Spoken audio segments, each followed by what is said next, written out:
Selamat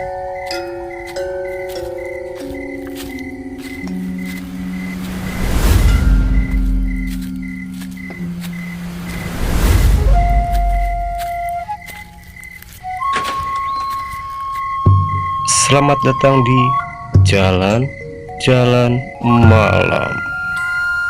Malam kembali datang membawa hawa dingin dan bisikan-bisikan yang tak ingin didengar siang hari.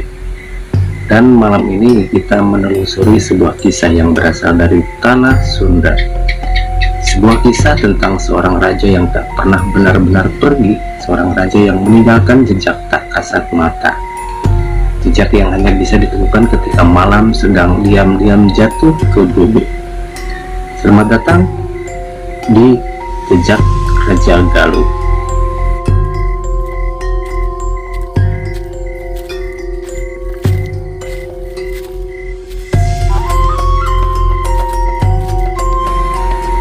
Saya memulai perjalanan malam ini dari sebuah jalan setapak yang tampak biasa saja. Jalan ini berada di pinggiran sebuah desa tua, desa yang katanya pernah menjadi wilayah penting di masa kerajaan Galuh.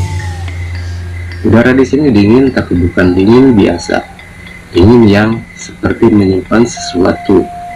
Lampu senter kecil saya menyoroti pepohonan yang di samping jalan daunnya bergerak pelan, dan tiap kali angin lewat terdengar suara seperti bisikan rapat. Entah daun, entah sesuatu yang lain.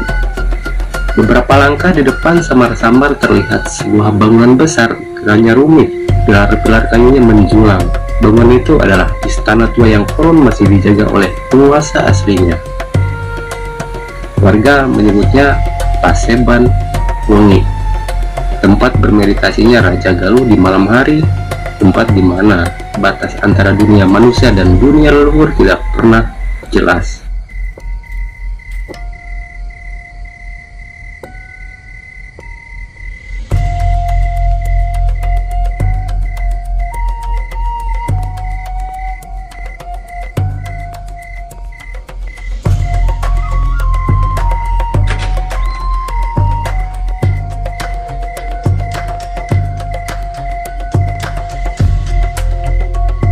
Ketika kaki saya melangkah melewati pintu gerbangnya, ada sesuatu yang langsung terasa. Kalau angin berhenti, udara seperti lebih tebal. Saya melihat ukiran-ukiran di pilar kayu. Setiap simbol seperti memiliki cerita sendiri. Ada wajah-wajah, ada bunga teratai, ada naga kecil dengan lidah berapi. Dan di salah satu pilar ada bekas sentuhan manusia. Warnanya lebih pudar dibandingkan ukiran lain. Seolah ada seseorang yang dulu sering memegangnya, mungkin setiap malam sebelum ia masuk ke dalam istana. Saya menarik nafas, lalu saya melangkah lebih jauh. Di tengah lorong, kabut bergerak lambat, tidak tertiup angin, tidak menuju kemana-mana, hanya melayang. Ada detik di mana saya merasakan seperti saya tidak sedang sendirian.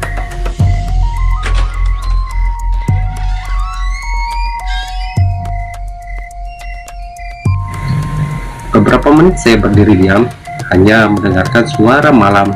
Tapi kemudian di ujung pandangan saya, kabut mulai pecah. Tampak sosok lelaki tegap berotot tanpa baju. Hanya selembar kain putih menyilang di bahu, dan kain batik tua mengikat pinggangnya. Rambut panjangnya diikat rapi ke atas, dan di kepalanya tak salah lagi sebuah mahkota kecil berpendar kuning keemasan. Sosok itu tidak bergerak, tidak berbicara, hanya menatap saya. Wibawanya sangat kuat, bahkan dari jauh.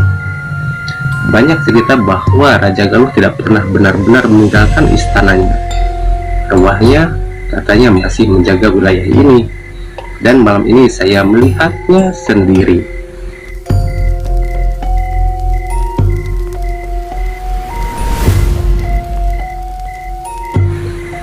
Tatapan itu bukan tatapan yang membuat takut, tapi tatapan yang membuat saya merasa kecil, seperti ada gunung yang sedang mengawasi butiran pasir.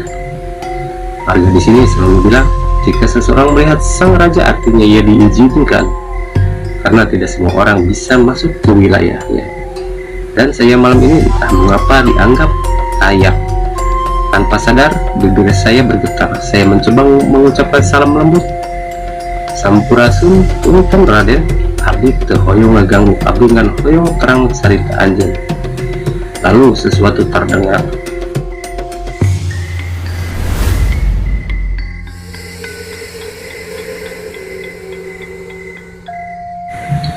Suaranya tidak berasal dari depan saya, tidak dari arah sang raja, tidak dari sekitar. Suaranya seperti berasal dari dalam kepala saya sendiri. Galuh moal sirna sanajan raga geus tilar di bawah tetep hirup. Kalimat itu menggetarkan seluruh tubuh saya. Saya tiba-tiba paham ia ingin sesuatu, ia ingin ceritanya disampaikan kembali.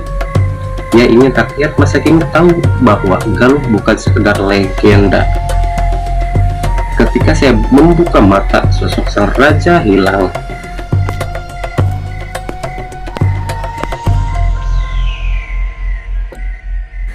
Saya melangkah lebih jauh ke dalam istana dan ketika menyentuh salah satu pilar, jantung saya berdegup lebih cepat. Ada rasa hangat meski udara malam begitu dingin. Di balik pilar saya menemukan ukiran teratai terbelah dua. Menurut sejarawan, itu adalah lambang kerajaan. Tapi menurut penduduk lokal, lambang itu adalah segel kekuatan. Selama teratai itu utuh, arwah Raja Galuh tetap menjaga tanah ini.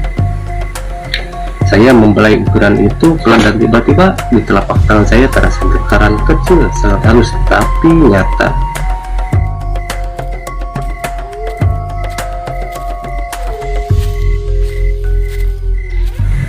Tiba-tiba saya seperti melihat kilasan gambar seperti mimpi tapi dalam keadaan sadar. Saya melihat pasukan berjalan, melihat api membakar perkampungan, melihat Raja Galuh berdiri di tangga istananya dengan tatapan tajam, melindungi rakyatnya sampai di detik terakhir. Terlihat jelas bahwa ia bukan raja yang kejam, ia adalah raja yang mati dengan terhormat, raja yang dihianati oleh orang kepercayaannya sendiri, dan mungkin itulah sebabnya arwahnya belum tenang.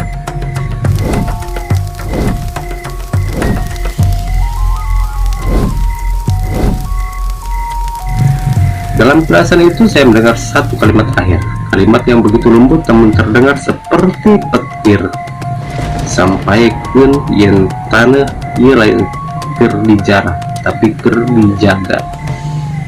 Itu adalah pesan untuk kita semua bahwa sejarah bukan untuk dilupakan, bahwa Galuh tidak pernah hilang.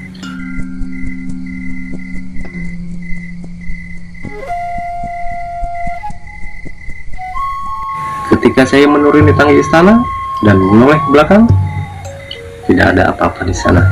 Tidak ada bayangan, tidak ada kabut aneh. Hanya bangunan kayu tua diam, tapi hidup.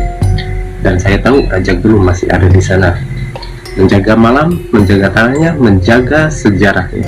Di perjalanan malam ini, sampai jumpa di perjalanan berikutnya, di mana bayang-bayang leluhur masih hidup dan kita hanya penontonnya.